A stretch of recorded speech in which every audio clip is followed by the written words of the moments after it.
place where no one is seen as a stranger, where no one is ever faced with danger. A place that is gentle, kind and light, where nothing would ever trigger a fight.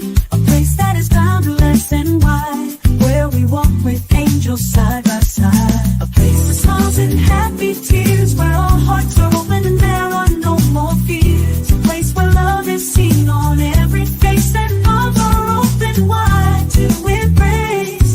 A place where everyone measures the same, where you are true though, and yet no one knows your name. A place where mysteries are explored, where truth is accepted and never ignored.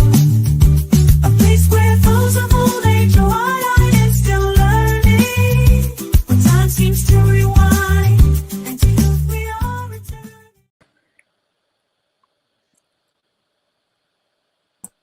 Wow, wow, wow. I'm having technical difficulties already. Hey, Pastor Norman. Well, hey there, Mom. What's up, Dad? Hey, man. I'm having technical What difficulties kind of technical already. difficulties y'all having? I don't know. It was cutting in and out. And the mouse, even though I've got a mouse pad, it started acting up again. It was fine Sunday. Now it's acting up again.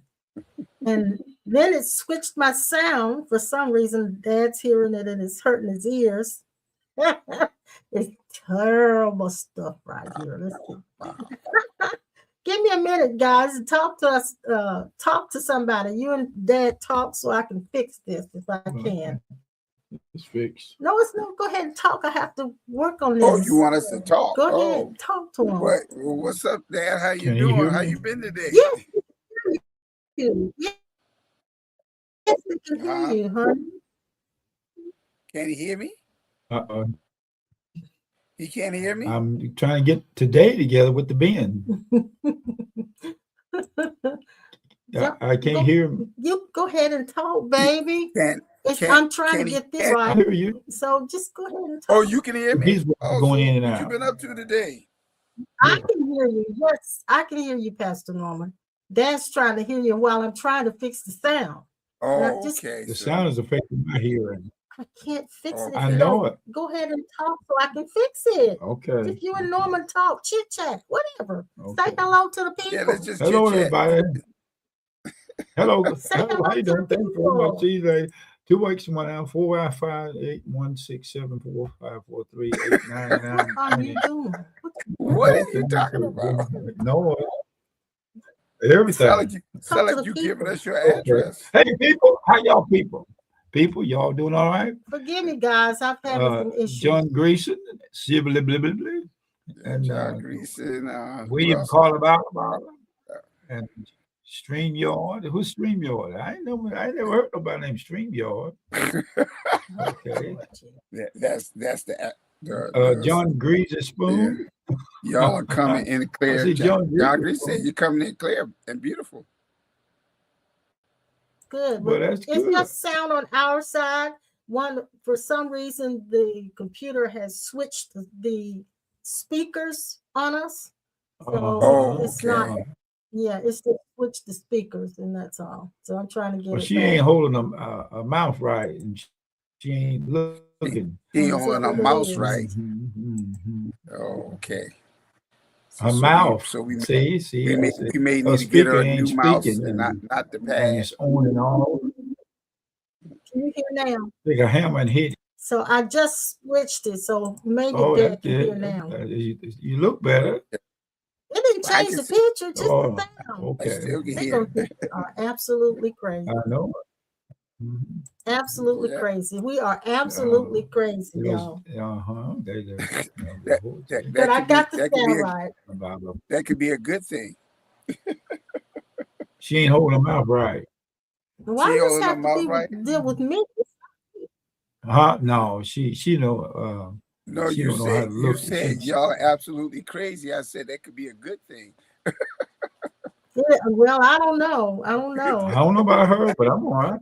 Why are said you talking about me? Because I don't know nothing about it. I don't know nobody Oh my else but you. God. See, Dad was trying to make it harder on me. Don't try to I make it know. easy. It's all right. It's fine. Just take your It's time. okay now. I got it right. How you Hey, get it hey, right? everybody. What'd you do? Get it right. You didn't pay attention, so you Get it don't right know. with God and do it now. Now, There we go. He will show you how. You singing about Right yourself. down at the 'Cause cross. you need to get right with God. I ain't got no crook. I ain't crooked. I'm just straight as a pin, Yeah, I know. blowing in the wind. Yeah, you in your own little world. He's on his own little bubble. I don't know what he's in, but anyway. Okay. 4, 5, Anyway, 1, hey 7. guys, and in case you don't know who this young man is, this is Pastor Norman. Oh, that's who that is. That's who that is. I thought his name was Strong. Somebody has to tell him who I he thought is. it was Strong Arm Norman. My husband Strong knows Arm. everything. Strong Arm. But anyway, he's in South Carolina. We're in North Carolina. He has a ministry down there. I'm on Planet 99. Why are you messing with me? I don't know. Look at her making her face. Look at her. She turned her face up. Yes, you're messing with me. I want you to do this. I'm doing this. Anyway, Good evening, everyone. this It's is good to see Pastor you. Norman from Uh-huh. Knox Corner, South Carolina, Bold Ministries down there. And I was Yes. down there, but it's over there. Anyway, I hope you're doing well, Pastor Norman. You have a pretty good day today. Yes. Great day. Just doing Yeah. running a few little errands. That's about it. But Yeah, that's also, what we've been doing too. chilly day today. It is chilly. It's chilly here too. It is Yes, chilly. It's gonna be like that all week. You ready? No, well, it doesn't say it's going to be like this. Well, the beginning of the day, they say it'll probably be chilly tomorrow, but it's going to get up around the 60s or something like that later on. So, yeah, it is. It's kind of, we get through the hot days and then these chilly winds go blow. Yeah. So, anyway, hey, sister and brother in law. Hey, Dee Dee. And hey, John Greason, you in the house. Thank you for letting me know you're coming through loud and clear. Yeah. Y'all. How y'all? Y'all. Y'all doing good? I'm anybody cooking anything around there? Cooking. Yeah. What you cooking? What you got cooking? What you got cooking? Good looking. Now, see, you always tapping into stuff, discussions that I've had. Ah, I was talking about that Sunday. Oh, yeah. cooking. How Good out of cooking. nowhere I got involved into that.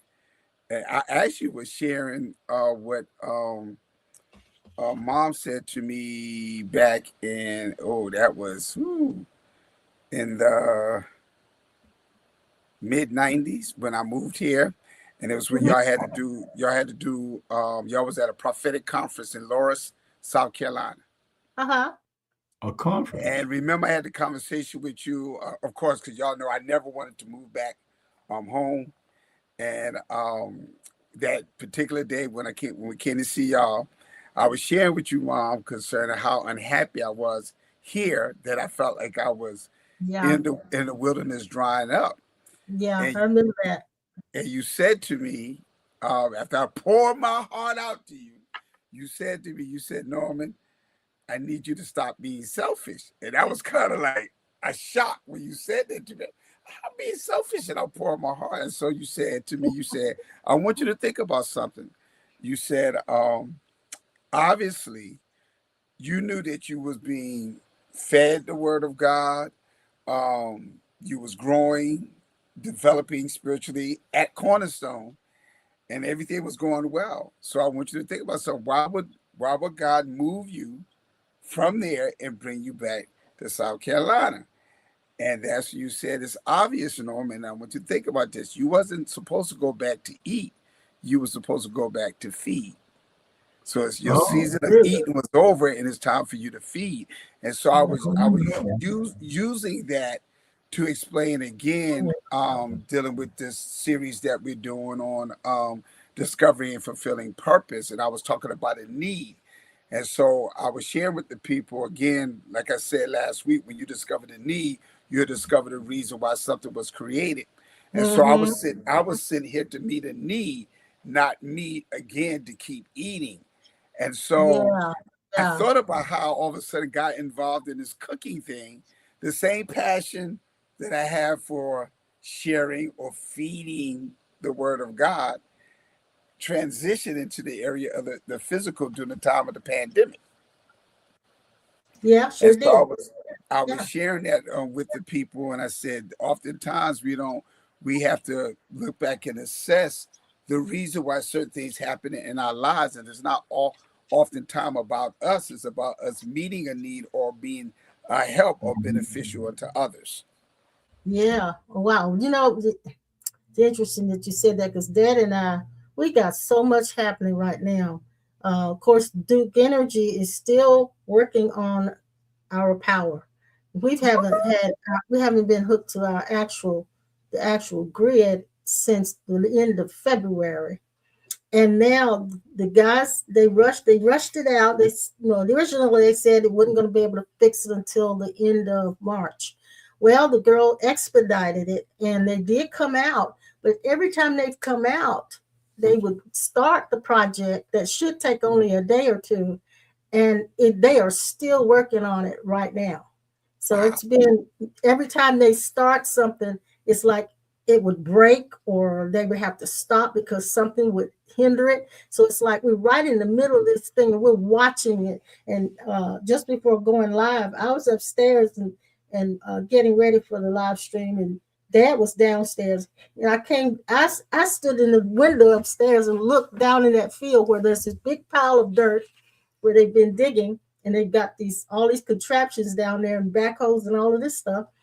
And I'm standing there looking out the window. When I come downstairs, he's standing there looking out the window at the same thing. So it's like, we're like, what is this? This delay. We've got this delay. 1 minute it looks like it's going through, the next minute it's the delay. It's like it's all of these different delays. So when that happens, the first thing that comes to mind, well, of course, in our religious mind, is something don't want us to get this fixed. But I know it's bigger than that.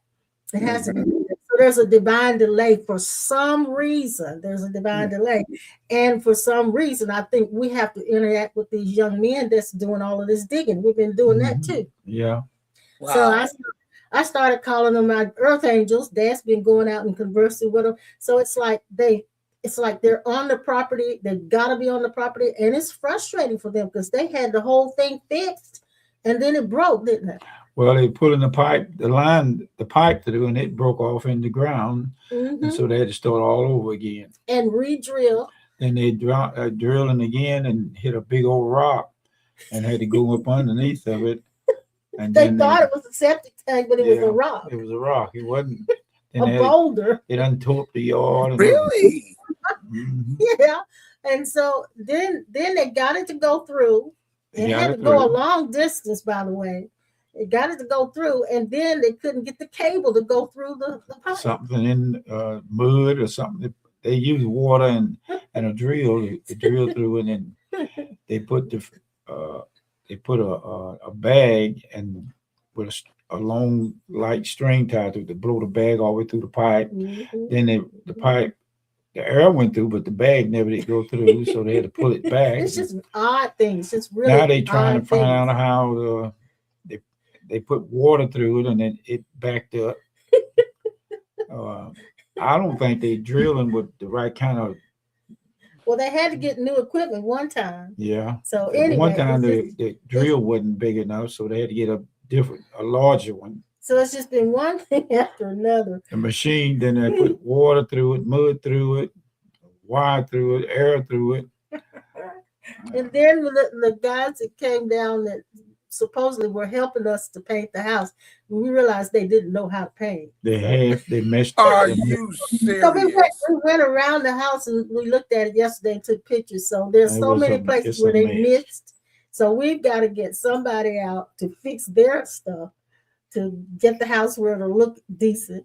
And so it's one thing after another. We've just been, okay, so what is this? What is this? And so the ones who are gonna come and redo it and fix it, finish what they started, they haven't called or anything. They're supposed to call a couple of days ago and haven't heard anything. So I don't know what's happening with that, but it's just constant delays, and we're experiencing it. So your mind always asks the question, well, what's this about? Why is this delay here?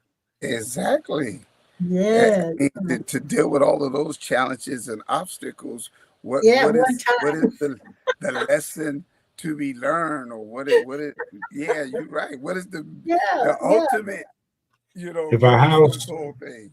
yeah. So we can't get an if the appraisal power until is all not, of this is done. So the house is not, the power is not function normal or function like it should in a house, it depreciates the house.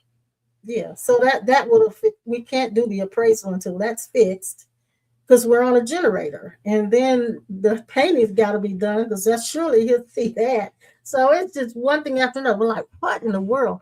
But that's It's the been thing. partially approved, just waiting for Yeah, that. we've had a conditional approval already, but it's just strange. It's just really strange. That's very strange. Yeah, That's so I've had to say just I've had to say to Dad, I'm just surrendering it all. Whatever happens, it happens. If it works, it works. If it doesn't, it doesn't. And so that's the only way I can stay in the peaceful range. exactly. Yeah, that's the only way I can just surrender it. Okay, this is what's happening. So you let it. You don't let it go. You don't entertain it. You just can't entertain it. Exactly. Mhm. You don't allow it to consume you. Yeah, Right, you can't. You can't. If you do, you'll lose the peace that you're walking in. exactly. Yeah. Well, Yeah. well, John Greason says there's power in the Power in mud. the now, Power but in the mud. the amazing You thing said about power the in the whole mud. thing is that Oh, for y'all to be there that long and never had to deal with anything at that extent. And then when we're now living in a time where technology and everything's supposed to be greater, it seemed as if it should have been a fast fix for yeah, them based yeah. off of all of the equipment. Because again, that power stuff was ran many years ago. Well, believe me, Now they're having difficulties trying to. yeah, believe me, the guys are just as the guys who are doing it are just as frustrated because they're like they're trying to figure this out too. Why is it so hard Wow, for them to get this done? Yeah. So it's wow, that's amazing. yeah, yeah. So here we are, but we're okay with that. We're handling it. So, but it They does. may have to drill all the way up, start all over again You know when tomorrow. and I've been doing this every time somebody be having these technical difficulties and all kind of, I'm gonna blame it on one thing: What's that? AI. AI, AI. AI must be in the mud. AI, one of AI's eyes must be out. But what was interesting to me was, we years ago we hooked up to the city water and sewer, and we were on a septic when we first purchased the house, but that hadn't been used in years. So when they were digging, they ran into what they thought was the septic tank, And and what? it ended up it was a boulder A big as boulder in the big as a ground. septic tank. So they had to go down 3 or 4 feet below the rock and come up on the other side of it. Yeah, I don't know how they did that. But they got one part of Wow. the pipe in the house, but now the other part going down to the field. They got to figure out a way to get that open enough so they can run the line. it must be because of meat grease. Meat grease. That's right. They need some meat grease. Meat grease. They need some meat grease to get that thing That's what it through. is. It's meat grease. By the way, they have to go across our lot Oh, wow. and 2 other lots to run the line to the transformer. Wow. And our lot is over an acre or two, almost 2 acres. Mhm. So they So, have this. It has to go a long, long way. Yeah. so it sounds like to me y'all in a season of reconstruction. Reset. Mhm. Reset. We're in the season of reset. But we did get a conditional approval from the underwriters. Of course, that's conditioned based on the appraisal report and all of that. So we're still in the running. So it's been okay. But so let me ask you this: what'd you preach Sunday? I know you're on a series. I always ask you that. Well, like I shared, we're on the subject of needed and gifted, which is part of the series that I'm doing. Again, discovering fulfilling your purpose. But on Sunday afternoon, and y'all, I know y'all should be familiar with this, but it was something that I mentioned Sunday before last, coming to the end of that service, because I felt the prophetic on me very heavily.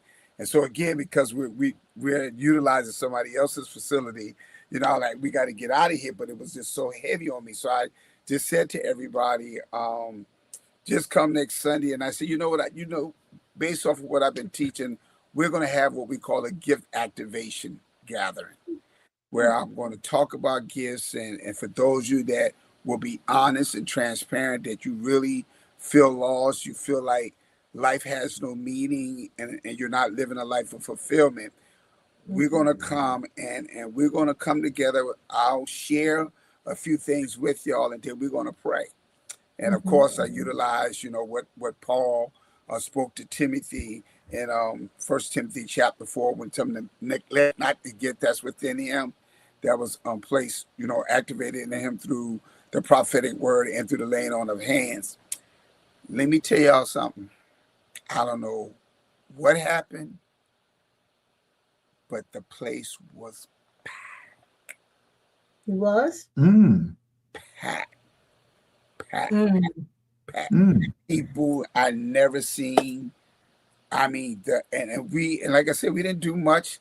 My cousin, when I said it, he created that night from that Sunday when I said it about a flyer that he just put on social. He said, "Can I put it on social media?" I was like, "Fine, not a problem. No, nothing big, nothing major, no major conference." But what I mean, and the people were hungry, and so we had an amazing move, amazing experience. And of course, y'all know, again, I'm y'all spiritual son. Y'all know I operate in the prophetic realm and dimension. So there was a lot of people I was calling out. I got a text message today. I spoke to someone, the exact amount that I saw a check was being written out to them, and they got word of it today. And so they're waiting to see if it goes through, if it's actually real, go through their account and stuff. So they sent me. So we had that type of move. When I mean, there was a lot of people, that there was the place, because the church is a huge church. It's a huge church. And to see that many people that were there and stuff, but a lot of them was honest. I even asked at the end, I said, if there's any of you that is seeking, and y'all do this y'all, as well, anyone that's seeking to have someone to kind of mentor them and help them on their journey of discovery, their gifts, their purposes and stuff like that, I had them to sign their name and number, and I would get back with them and set something up, because I made a promise to Bo in 2026 for many of them that are feeling lost, that life is seem to be without meaning. I will help them discover their God-given purpose and the gifts that goes along with it. So, well, that says a lot, because if your place was packed, just from your announcement of that tells me that there are a lot of people who are really seeking meaning in their lives right now.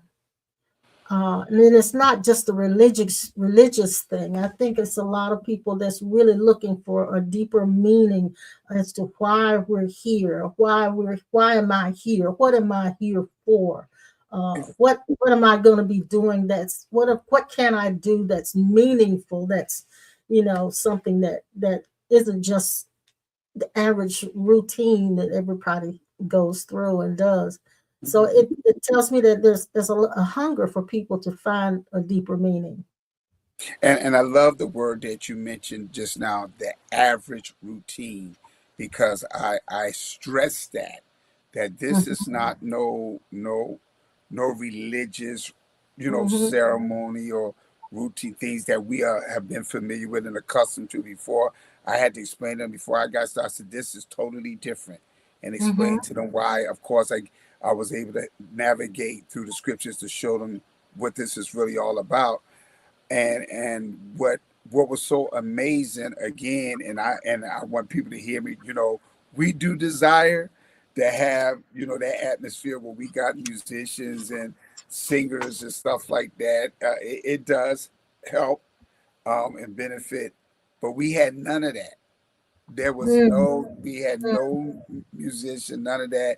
Now, my daughter, she played, you know, some music through a speaker or whatever. But these people came, they were, like you said, they was truly hungry, seeking for direction, wanting to know, wanting to be enlightened. And so, you know, when Mhm. people came around, there were certain ones that the Lord had me to speak certain words to them, and it was right on point.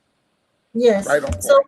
yeah. So that I was also thinking about this in regard to that, and what we're going through and what we're dealing with. Uh, I asked the question, just how we sometimes in contemplation, we're conversing with the Lord, and in my conversation internally, I said to myself, and I said to the Lord, it seems as if, and I know it's not an enemy, but it seems as if something doesn't want us to rest. It's like it wants to keep us chasing a deadline, or keep us constantly busy, or constantly trying to find solutions. It's like it's an energy that's ramped up in Mhm. our experience, day-to-day experiences now, that's keeping us all running around like on that, like the little hamsters get on that wheel. Yeah, and it feels like that, like you're never gonna finish, you're never gonna get there, you're never gonna find a place to just take a breath. And I think it's just the energy that we're in this season of life, in our culture, in our nation, in our world. It's the way things, the energy that's here. It's not a restful energy. Exactly. Exactly. Hmm. And And of so, course, that's something that's been mentioned quite often. And again, because I've been looking at the timeline of a lot of this stuff, and like I said, it seems it's been like a 10-year span where there would be a major shift. And of course, when 2020 came in, and like I said, we have this part of our culture at Bowl is that we always have a theme for the new year, like so many other churches and stuff like that as mhm, well. And so I remember in 2020 and 2020, people was using 2020 as, you know, for vision. They were saying it's the year for vision. But I made a statement. I said it was going to be a decade of change. yeah, And then we still have that flyer that we had created when that was our theme, a decade of change, not knowing that by March the pandemic hit, and it hmm, created a whole different norm hmm, and so forth. And so I've been watching this, and so one word that has been coming up even to this point now, and you just pretty much said it, it is unrest. There is yeah, so much unrest in the world right now. yeah, It's an yeah, oppression, universal thing. yeah. It's like during the pandemic, God, even though it was rough on a lot of us, and some of us suffered great losses, it was God giving us a Selah. Mhm. And we had a Selah, a divine Selah. Nobody could stop the whole world but God. And that's what happened. It was a Selah. We had a pause. We had a time to rest. And some of us never learned how to do that. No. And so ever since then, since that's kind of behind us, it's been a ramping up of a constant chaotic energy.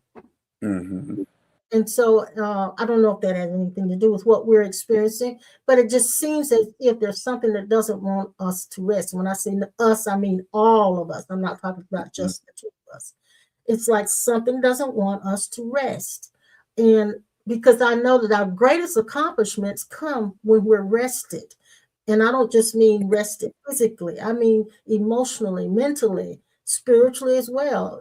That rest, that where we don't feel like we're constantly trying to manifest, constantly trying to get something accomplished, constantly chasing or in the rat race, I'll say it like that.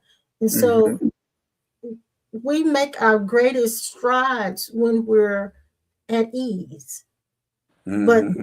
it's something it seems it's trying to keep us at dis-ease.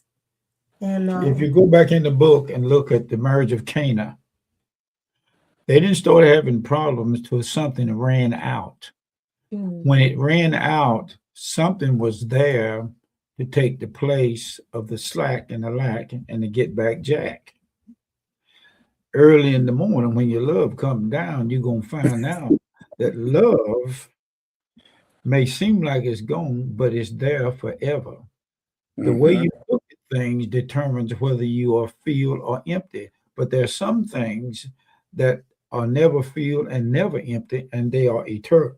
Eternal. So when it says there's a rest to the people of God, it means that they have not found out what is eternal and stay that in that mode or stay in that that reckoning or that awareness or that knowing.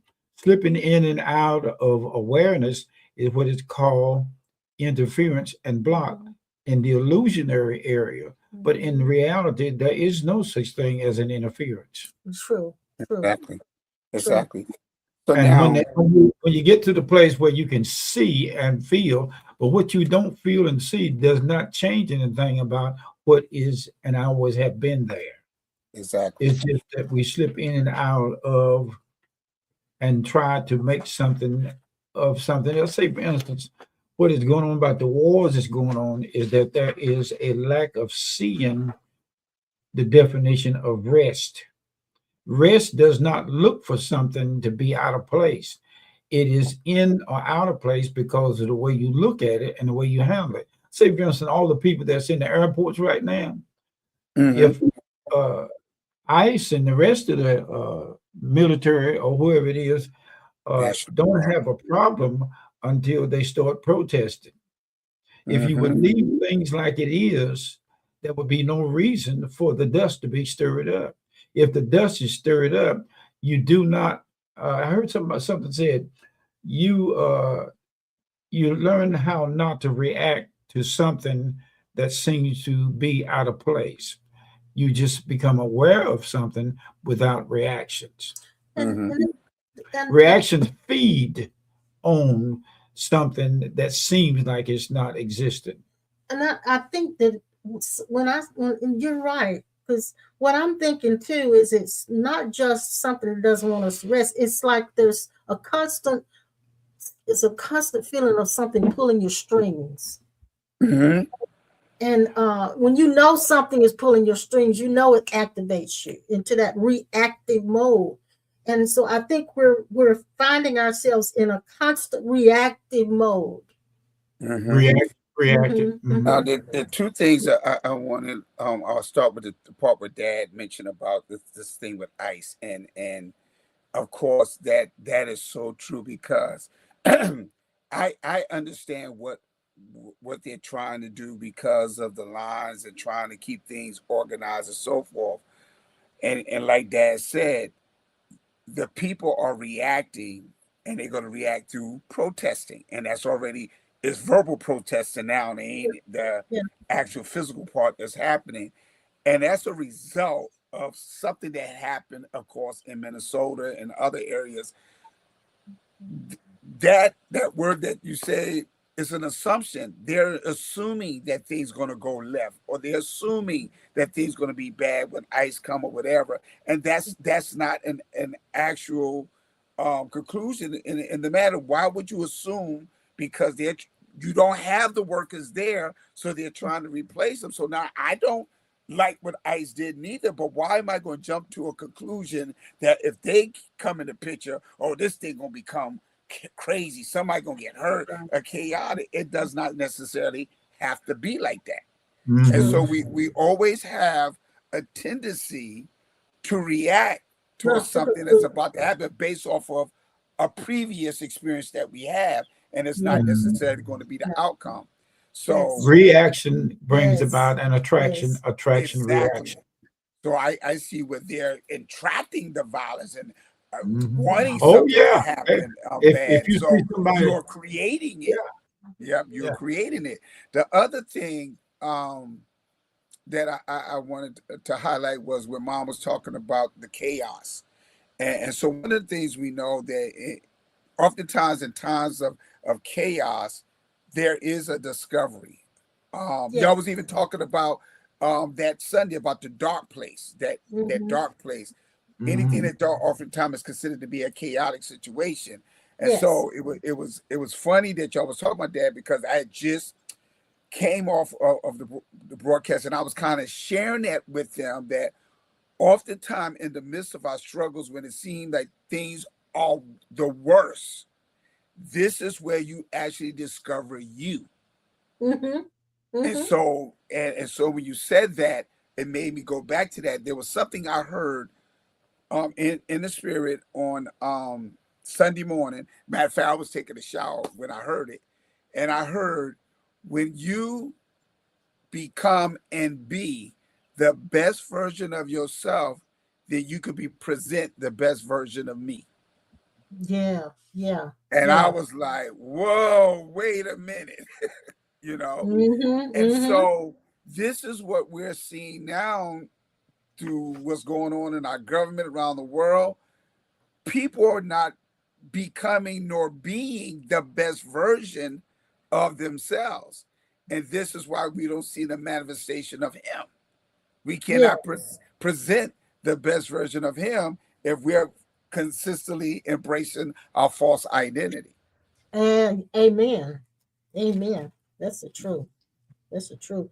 And see, So there's the thing that I'm realizing is this: the like I said, when all of these divine delays and things start taking place, and chaos, as you just said, anything that seems chaotic, um, the first thing the religious mind says is the devil is a lie, or there's something that doesn't want me to progress. It doesn't want me to have success. It doesn't want me to have this particular thing that we're endeavoring to have. But I refuse to give that mind access, simply because there is only one power. And I realize there is only one power. And that power that is God. So exactly. if there is anything happening that appears as a delay, it appears as chaos, it is still divinely orchestrating something that God has ordained. Exactly. Exactly. Wanting something that somebody else have Mm, that you mm, desire mm. causes reactions. Yes, Want is yes. what causes somebody to be in a different mode, because it's something there of a desire that's not necessary. If we were to take care of everything that each other came to the end of supply, then demand wants supply, supply Mhm. demand. Mhm, And mhm. if whatever you need was taken care of, there would be no war. If we would take care and cover everything that the need was there. But if the need is out of range of the norm, you're going to have a fight. Yep. You'll go to the The extreme. need, It'll appear as a fight, yeah, won't it? Yes, yes. wanting is not necessary. That's why the book says Christ fulfills all things, Mm. so that he Mhm. has no need. But if there's a need, there's going to be a war. So you stop needing because the supplier is qualified to match the demand. That's automatic. But when you start desiring something that's not available, that's Available. where the fight come in. Yes, it does. Somebody want It's something. it's the fear of scarcity. Yeah, somebody want to start something. Mhm. If you didn't say things like you said it, you wouldn't have to have a reaction, and the reaction would not bring about another reaction upon a reaction. Something about every reaction calls Has for an a equal reaction. reaction. Yes. Every What action is has an making equal this to happen? reaction. What is making this? Oh, I need a new pair of glasses. Well, if the glasses were placed in your hand, you'd have to find something else to want in order to create a desire, or a desire to create something that is wanted. Give up want and see what is already there. That's really why God Mhm, is mhm, mhm. supplier Mhm. of everything Mhm. that God demands. Demand, God supplies. Exactly. I remember listening to somebody. I can't remember the name of the person, and they weren't famous or anything, but it was all about decluttering and organizing because I like that kind of stuff. And so I Uh-huh. was, and this one, all of the people that I've heard that decluttered their lives, their houses or whatever, they they said after they got rid of all of the excess, they experienced so much more freedom because they Mhm. didn't realize how much attachment they had to the things that they had accumulated that were no longer serving them. And so it kept them that wanting that Dad's talking about, that Desire. constant want uh has and Desire is called, I see some artificial ignorance. yeah, that No, that's what that was John Houston that's said what way John back. Grayson We put were up the talking I know AI it's about when I was talking about artificial. blaming on AI, artificial Yeah. ignorance. Hey, But Oliver. see, Yes, that's Oliver. something that we have been guilty of, and I heard it even when Dad was explaining. We oftentimes use the word want and need interchangeable, and they're Interchangeable. not. They're Right. not, because like Dad said, mentioned about wanting new glasses. Yeah. The question is not if you wanting new glasses, do you actually need new glasses? Because see, a Yeah. need is something that you cannot do without. It is a must. And see, I was Yes. preaching that Sunday, showing everyone, letting them know that every one of you that are here, there was no way that you could have been avoided not to be here. Right. So I needed, so I had them all make an affirmational statement. I said, I want y'all to repeat after me. I am a must. You had to be born. It don't. I had to explain to them. It didn't matter how y'all got here. It didn't matter if your mom and daddy was it. You came on God's perfect timing. Exactly. And You know what burned people out? Wanting, desiring. it does. It But does. see, that's why Psalms 23 should be so revelatory to so many people when it says, "The Lord is my shepherd; I shall not want." So see, That's it. what becomes that thing that ignites us to the point where we start Wanting. coveting, we start wanting Wanting. what other people have. Wanting. We're comparing ourselves to someone else. And so it I goes had to back make to it simple to them. I said, look here, and I said this I think last week as well.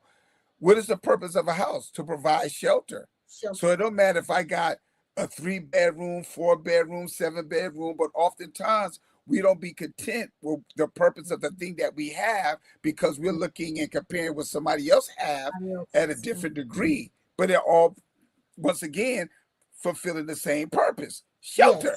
Yes. And somehow or the other, we have gotten the misconception that if we don't have what all of the other folk have, that somehow God has let us down or we're not where we are to be spiritually. And we've equated blessings or having blessings with whether or not we were spiritually connected. We've misinterpreted all of that. And so going back to what I was saying, the people who decluttered, they said that there was so much more freedom and happiness in their life because they weren't attached to the things that they Now had. here's in what their the life. Bible said. Follow after charity and desire. But the desire is coming from what is already supplied. If your desire is after that is already supplied, there would be no need to continue to ask for something constantly. What is this that is consistently wanting something? But baby, that's why False identity. that's why we've got storage units everywhere because people have their desire button. I'll say it like that. The desire button is working overtime. And it's like going back to the glasses, like Pastor Norman said, yeah, you need glasses, but you get one pair of glasses, you got your need met. But if I want to get a pair of glasses to match every outfit, then that's a want. Yeah, here it is. Here I am looking for glasses on different kinds that they advertise on television. And I got 2 pair of glasses. And one of them say, well, somebody said, well, you need glasses where you won't have to buy an extra pair for the sunlight being too bright.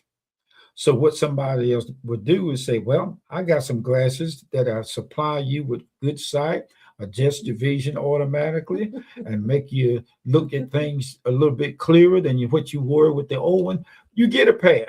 And before you know it, I think I want to get that other pair. Then what is this that's thinking that it got it? I got 2 pair of glasses. Well, the doctor never changed prescription on it, but there's something want a new pair. but I'm gonna tell you what that something is. See, you definitely in my area of expertise, with me being a marketing major. All right, Okay. it's a Supply and trick. demand.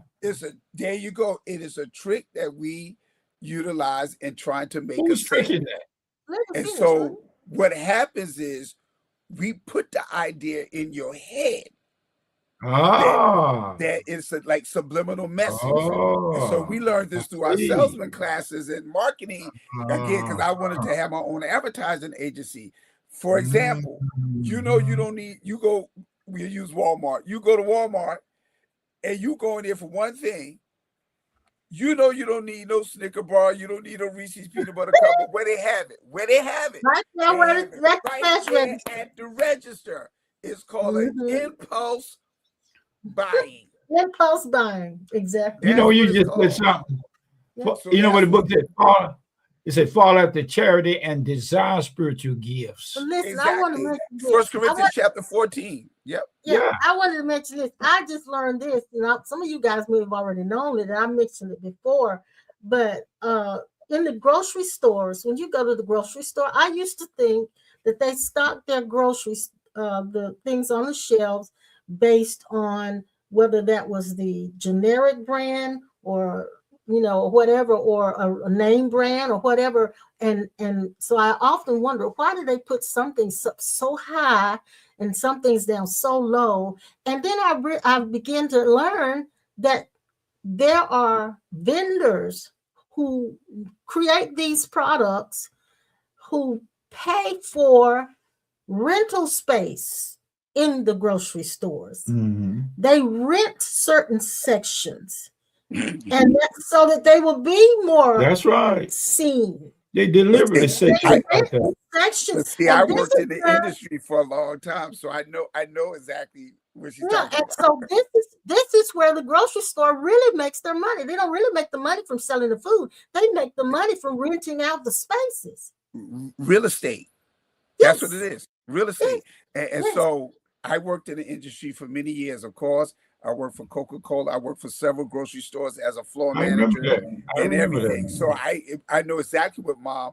There is a strategic thing that they do in the stores, why they put stuff in a certain area. Even like Mom said, Yeah. some of the different things that you see, they actually had to buy that spot.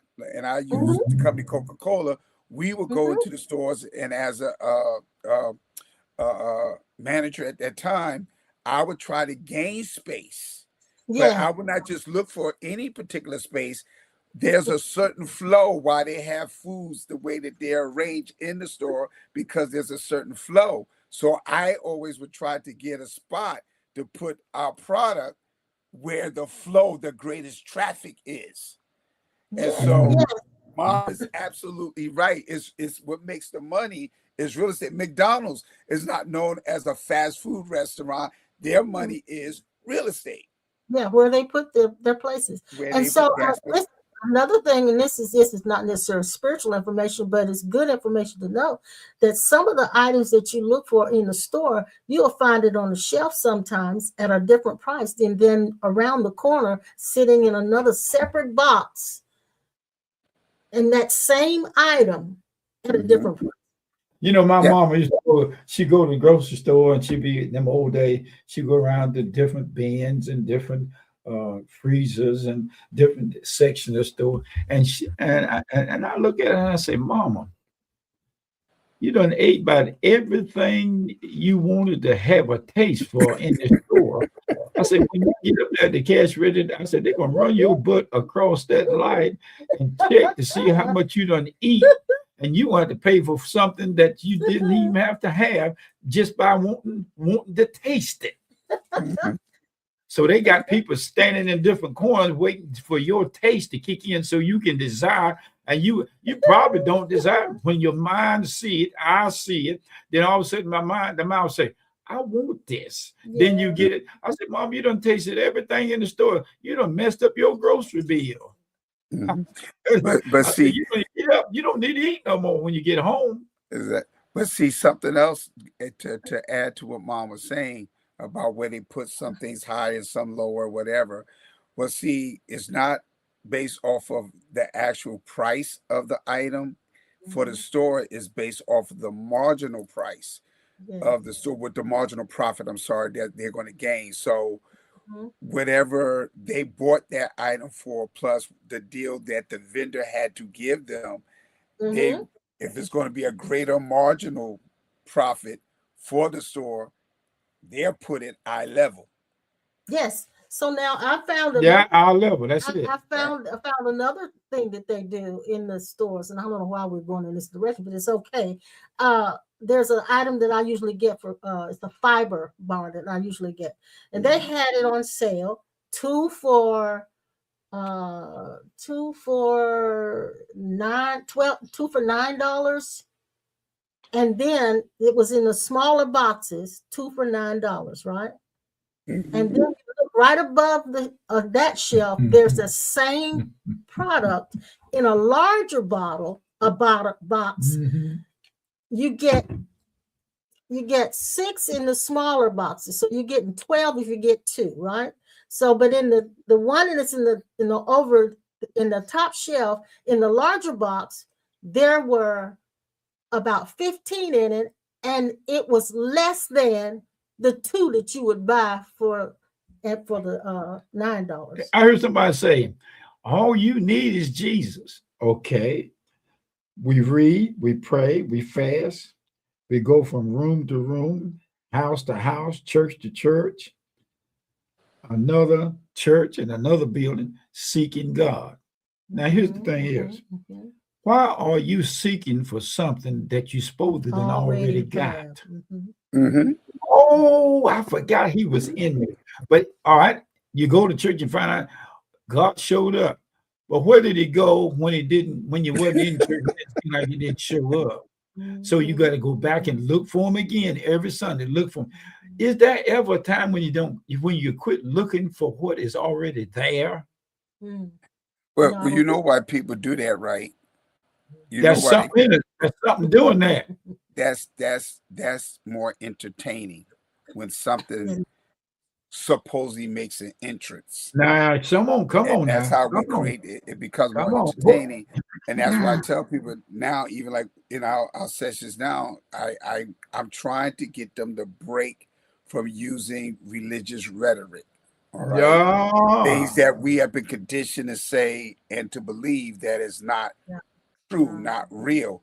God Yeah. does not come. God is already here. He's always here. You can never be out. Like I had to tell a young lady, you can never be out of the presence of God. What you actually wanting to experience is the active presence of God. That's what you're desiring. You can't ask God to come or when the Holy Ghost. No, He always been there, but you have That's not right. been aware or seen the activity of His presence. That's where I found out how to locate God. And when I located him, I never have to look for him again because I found him. But then the way we go, I found the Lord 20 years ago. Well, what happened 20 years ago in the present moment? Where is he? Oh, I don't know. I know I had him. I thought I had him, but I let him get away. But we're basically talking about a certain feeling that we had. Thank you. Something we experienced. Somebody tell a lie somewhere. Something that triggered our emotions. We're focused on how it made us feel at that moment. Yeah. And so what we really are doing is searching for that feeling again. What's doing this? I asked the question about what is doing that. You Pastor Norman, you asked the question. Is it important to ask what's doing it? Well, somehow or another, if you find out that what you're looking for is where you're looking from, you don't look for it anymore. True. I love that. That's good, Dad. It's good. Yeah, which is why I talked about streaming consciousness on Sunday. We talked about us as beings of awareness. We are nothing more than streams of God's consciousness. That's God streaming through and by these bodies and minds and emotions that we have here, and that's the cup, as they say, that God flowing through these suits, these mechanisms that we think we are, but we're not the mechanism. We are that's flowing through it. And so we lose ourselves when we try to attach to things. There's a scripture that and I think that's why we're on this rabbit trail tonight. We lose the consciousness of what we truly are when we're attached to things. And then in First John, you guys kind of touched on it. In First John 2, it says, "Love not the world." And in this case, he's not talking about the earth. No. He's not talking about the earth and the people in it. He's love not the world, neither the things that are in the world. If any man loves the world, the love of the Father is not in him. For all that is in the world, now this is important. For all that is in the world, the lust of the flesh and the lust of the eyes and the pride of life. Oh, now you come to the answer. It's not of the Father, There you go. but of the world. Exactly. So it's wars. That's why we have a war. Somebody want to Somebody has a want. Yep. I want to be the controller over this piece of land and stay off of mine because this is mine. Well, before you know it, you're looking for love in all the wrong places. There you go. There you go. Yes. The Isaac brother, I'm looking for love. I don't know what was Isaac brother. What's that? I'm looking for love. Ooh, I'm looking there and there. I'm looking everywhere. I'm looking. Oh, looking for a love. Hey, looking for someone to love. And you got love. You are love. You are peace. You are settled in rest. You are the rest of God, and yet there's something looking for more rest. Love, yeah. I ain't never heard that one before, so y'all have to tell me who's what that song is. I gotta get that one. We've been here a few Christmases before you got here, so yeah, we was looking. Hey, I'm going out and looking for me a girlfriend. I got one, and now here I want another. So we have this scripture also that says God will give you the delight yourself in the Lord, right? Delight. And he'll give you the desires of your heart. Now the thing is, what is the desire of your heart? It's got to be. It's not something. It's not the same desire of my eyes that I looked at and said, I want that. That's right. That's a different. That's not from the heart. So I'm not criticizing those of us who've looked at the luxury car and wanted it. No, it's not that it's wrong, but it's just that that's not your that should not be where you come from in your wanting. That's right. That's right. I got 3 cars. So that tells me when I'm dealing with the desires of my heart, that means that's actually coming from a place of oneness, that whatever his desires are, my desires is the same as well. That's why he gives it to me, because it's what he's actually desiring himself. Yeah, I remember years ago, because Dad and I used to get luxury cars every 3 years. We'd trade, and we had it like that. We didn't even have to go into the dealership. They bring the cars to the house. Tell them what we wanted, and they would bring it to us. Call them, say, I want this car, and they bring it. But I remember the day that I was riding in my car, and it was top of the line. I mean, it was fully loaded. And I remember riding it, and I had this sense of feeling as if I was better than everyone else that was riding in a different kind of car. That's right. And it was a feeling of prestige, a feeling of it was a different feeling. And so I remember the Spirit of God saying to me at that time, and it was during my days when I listened to the voice of God a whole lot more than I try to listen now. I don't try to listen now because I realize God is filtered into my thoughts.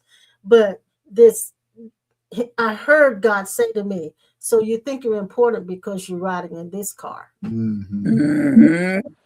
Yeah, Oh, see, And you he go.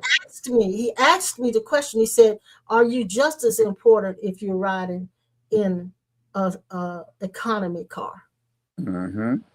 Because the kind of car you riding in shouldn't determine your value." you know, Come on, you, yeah, y'all be sneaking in as different people in our services because I promise you that's exactly what I said on Sunday. Mhm. The kind of car you drive, the kind of clothes you wear, the kind of house you live in, the kind of jewelry you have on, none of that determines your value.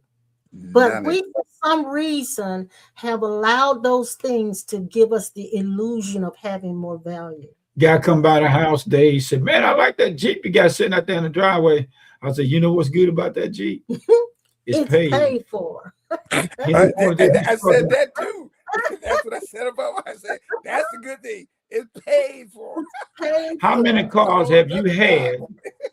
How many cars? We lease cars, we rent cars, we look at cars, and we borrow cars, and then we go get the car. And then after we get the car, you say, well, it really don't need a new one. You could repair that car. Now, but now listen, we're not saying, and I don't want anybody to get the idea that we're saying we're not, that you shouldn't have that, because we enjoy that ourselves. And Exactly. I would rather have a luxury car than to Yeah. have an economy You hit the car. word luxury. I would rather have. However, I realize now that my wanting has to come from a different place. My heart, Exactly. yes. You know what we just said? All I need is Jesus. That's it. But see, And this then when this you is get him, you want something else. So a lot of the unrest, this is my reason for that's saying what I this. was getting ready A to lot say. of the unrest that we have is because we feel like we are deprived of having certain Yeah. things. Exactly. That's what we mean when I a get child it. is spoiled. When you spoil a child, desire is given. That's the reason why some cultured people let their children do anything. So when they go to a house that's full of discipline, they don't know how to act because they've been given out of their wants everything they desire. And a lot of things Exactly. they desire ain't necessary and don't even need it. True, And true. see, and when you do that, you condition the child Thank you. through that in their life they think anything that they want is supposed to be given to them, and if That's it right. don't, and if it Yeah. don't Their happen, then they spirit. have a Thank you. negative reaction to not getting it and Now stuff. I But have going to back to admit, yeah, I have to admit now, some of us have been conditioned to want because Mhm. we had certain things that we were deprived of when we were growing up. And my mother-in-law, for instance, she evidently didn't have toilet paper. So when she had a chance to get it on her own, she stacked up toilet paper like she was gonna never have any more, like she never had to buy any more. So in her bathroom, there was toilet paper stacked up I like do this. that too. And yeah, and that came from the conditioning. But yeah, I mean, I just go in the bathroom and the toilet paper, just jump off the roll.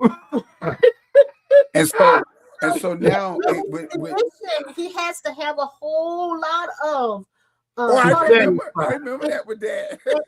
Yeah. And what does it Yeah. satisfy? That's what I haven't figured out yet. What is it? What does it satisfy? And then she come in and say, you know, you need to use that toilet paper down on the bottom because underneath the bottom, it's just got weak and it's done It'll frail and all that, deteriorate. and it deteriorates. Yes, it So will. I got to get in there and turn all that toilet paper upside down. I have to go. I go So in there. you had to rotate it. You had to Yeah, rotate the toilet paper. rotate toilet paper. Because I've got big baskets in our bathroom that hold the toilet paper. So when Dad puts it in there, he just stacks it up. And so I go in behind him and I pull it all out and put the ones that were on the bottom out on the top. Because otherwise it would sit in there and just deteriorate. Hey, you know what I told used. somebody? Hey, you know what I told somebody? This might sound crazy when I said to y'all. I went to the doctor and I started having trouble with my bottom. You know, they call Now, hemorrhoid. is this going to be a clean thing? Or It's gonna be clean, It is. and I'm gonna clean it up. Okay. And so, I told him, I said, you know, since the doctor fixed me up, I don't have to even use no toilet paper anymore. Oh my God. Who needs to hear that? And I said, well, that's a pretty good job. Right Nobody there. needs to hear that.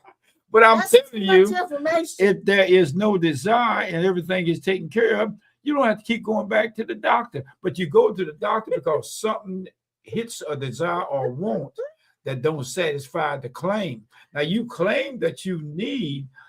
Listen. This is what was raised up in around my house. And my mother, they didn't have what I had downstairs. So their desire causes a war with me, because when I had everything I needed downstairs, they didn't have it upstairs. So they felt like I was living better than them. But you didn't have toilet paper. You had funny book paper. Look out there, girl.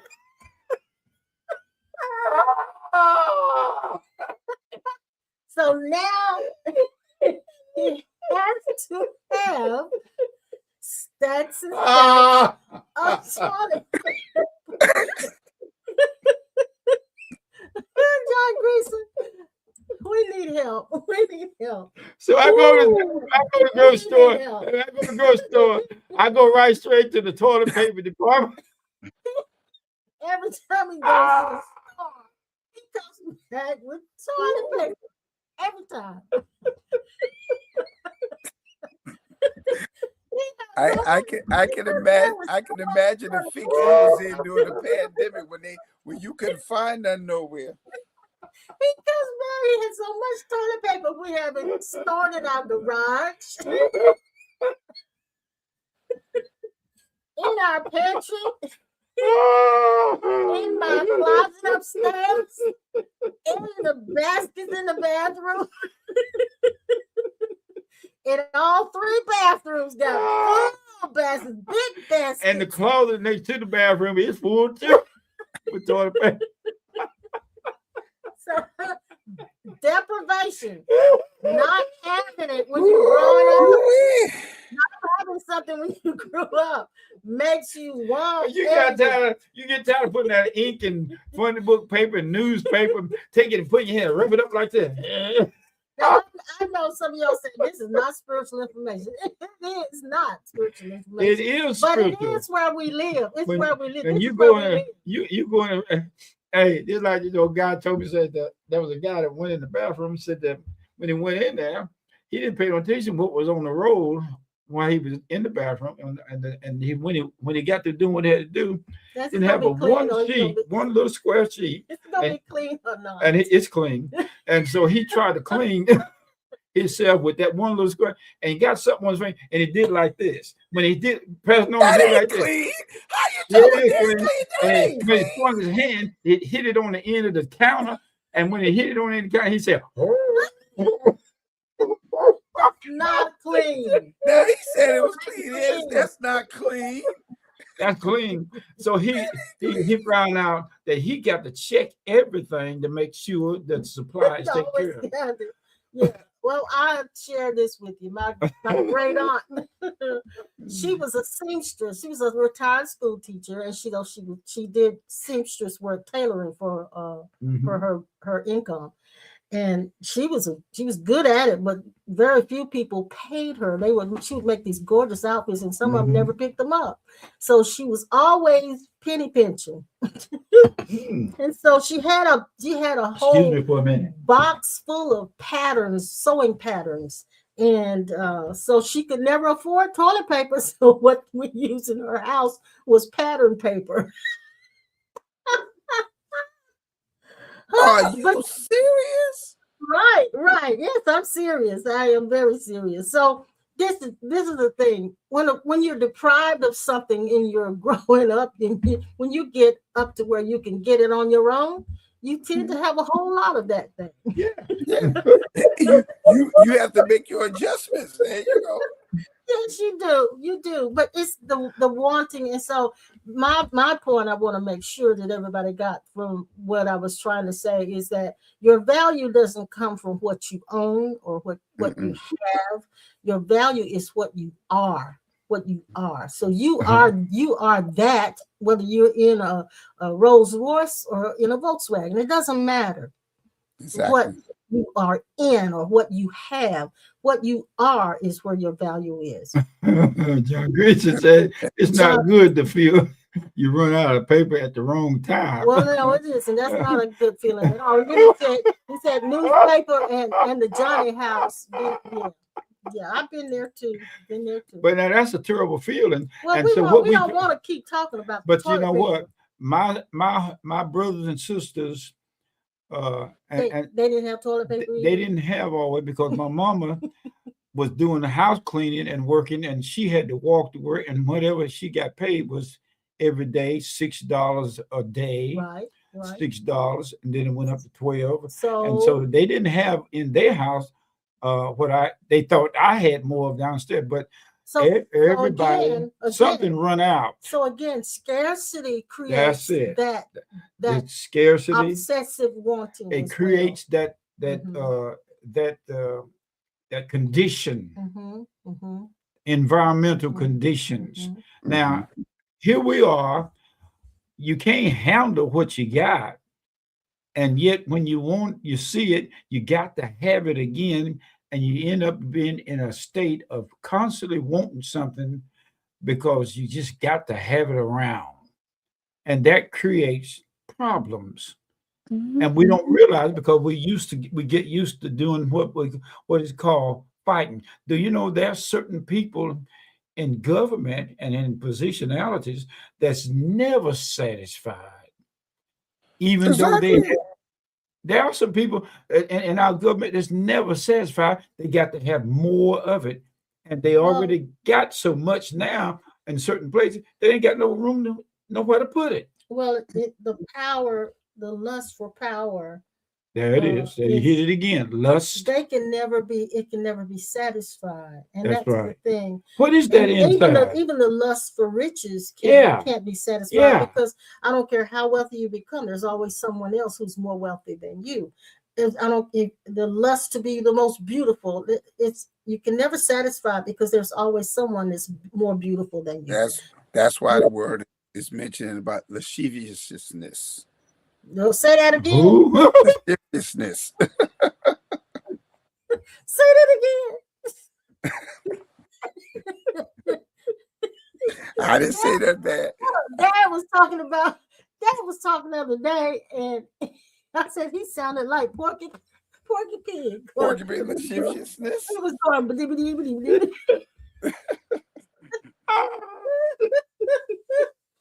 So that was what now? Tell me again. I ain't saying it now. You don't say no more. Lasciviousness. Okay. Go ahead with your thought now. I've got past it. That's excessive lust for something. Yes, it is. Yes, it is. We acting silly. I know we acting silly, but that's in the word lasciviousness. I know it is. But it Lasciviousness. didn't come out like that. It didn't come out that first When time. it got to the microphone, it sounds different when I was eating. Well, I might have been speaking in tongues. I don't know.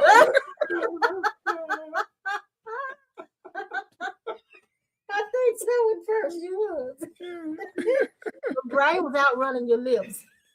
I have to go get me some meat grease. Yeah, see, you getting the right mode now. You're in the right mode. That's it. Laverne, we talked to Laverne yesterday, and she said when she heard about the meat grease, she said she just screamed. She said she screamed. Because she remembered her mama having a can of grease. Meat grease. Wow. I think my mom had meat grease. My grandmother had meat grease. Lord Jesus. Oh boy, he got the giggles now. Oh Lordy. So hey, this is why Dad and I get through all of the chaos. This is how we get through the chaos. We just gotta have some but fun. you have We to. gotta have some fun. But see, that's what people gotta understand. You got to learn how to, no matter what's happening, laugh. Lasciviousness. Yeah, because when you think about life, it is so funny. Oh my goodness, It's too much going on. Yeah, This is why a lot of people, I believe, now I know there's other sources, but a lot of people is dealing. This is why mental health is becoming a big thing, because a lot of people are allowing, I'll say, strongholds, all of these things that's happening to them.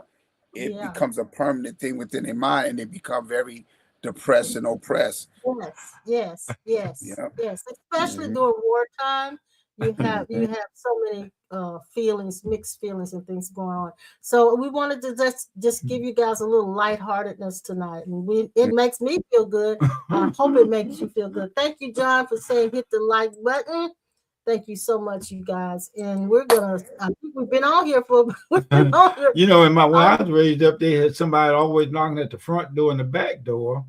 They come and get a shot of moonshine at the liquor house, and I'd be running from one door to the other, and they be telling me, "See, we had 4 or 5 locks on the doors. Screen door was locked. The 4 or 5 locks on the solid part of the door.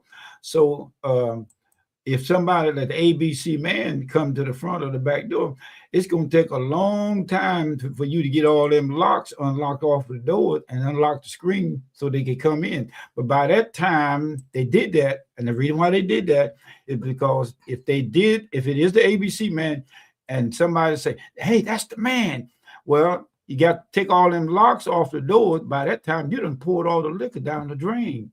Ain't nothing in there but what's in your belly. But when they get in there and they see what's in your belly, somebody done overdrunk too much and didn't get enough meat grease to cut it. Oh my goodness. And here you laying over in the corner drunk, sliding down the wall. Around meat grease. And when the ABC man come in there, they know something going on, but they can't find it because they had to pour it down the drain. The meat grease was there to give them a lining in their stomach. Because that stuff would burn. So now we done found out that most people came to my house on Sunday, irregardless of whether the church was there next door. I mean, let me tell you something. There was a church next door to my house. And the people that came to my house were supposed to be going to church, but they couldn't get there because their desires made them want to get a shot of 50-cent drink, 75 drink, a half pint of moonshine. And when they got the moonshine, church is over. They ain't going to church. They done dressed up with the Botany 500, the pinstripe suit, the Johnny Bull, turn up the shoes, knobs. You used to call the shoes that stick up in the front. They lower the heel and call them knobs. And they didn't get to church, and their wives thought that they got to church, and couldn't find out the wife was tracking them and would find them in the house, in my house, and had to take them back home because they were so drunk they couldn't walk by themselves. But they never did get to church. Finally, 1 or 2 of them did bypass the house and got to church. But after they got out of church, I couldn't find out they was back at my house again. Motorcycle riders, all kinds of people didn't go to church because they couldn't get past the moonshine. The desire for the moonshine overpowered church business. Now, having the Lord inside of us 24/7, what is this that keeps making us want more of him? What is it that when you get that first drink, something next time said, "I think I need another one"? We buy cakes and pies and ice cream. I got a taste for something. What is this taste? Where is it coming from? But it's never satisfied. Never satisfied. That's where the war comes from. Unsatisfaction, dissatisfaction with what you already have. And you got to have something that seems like it ain't gonna do nothing but match up with what you got. But no, I didn't get that last time. Then you go back. That's what happened to people in the stores. A lot of people go to the store and start shopping. What are you shopping for? Well, I had to get a roll of this and a ball of this and a jar of that and get a little bit of it. And you get back home, you still got some from the last 2 times that you went, and you got some. Exactly. So you defeat your purpose, but that ain't settled yet. Now, if God is enough, why do you keep seeking him for more? Something ain't right about the desire. And that's why I said, Father, after charity, love is the great supply of all things in Christ. Well, now you're going to live off of love? Yeah, because your love is supposed to be the desire of God, and he supplied all of our needs according to the riches and glory by Christ Jesus.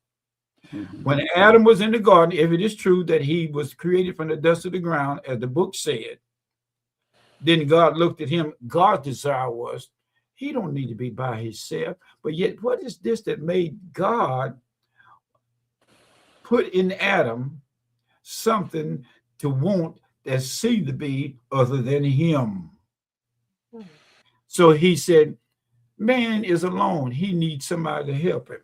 I guess he do. If you got all them desires inside of you and they can't be fulfilled, then God said, well, I can't satisfy this rascal. I'm going to have to give him somebody else, something to be with him so he won't be lonely. Is it possible that the desire for something else is out of lack, an illusion, or dream, or desire that is created by something that is outside of the range of your already havingness? We have what we're looking for. Now, like, I want me a tall girlfriend. Then you look over there and there's a little short one there. I think I'll get me a little short one. Well, if you get the short one and you get the tall one, you got to look at both of them. That one time. I told her one time, I said I was dating a girl who was so tall that I couldn't get close to her until we sat down. And then when she stood up, she was taller than me. I said, this ain't gonna work. And then Now we're getting ready to quit, and you just going on and on and on. You find something to preach right at the end. No, Yes. what is that? I don't know what that desire. What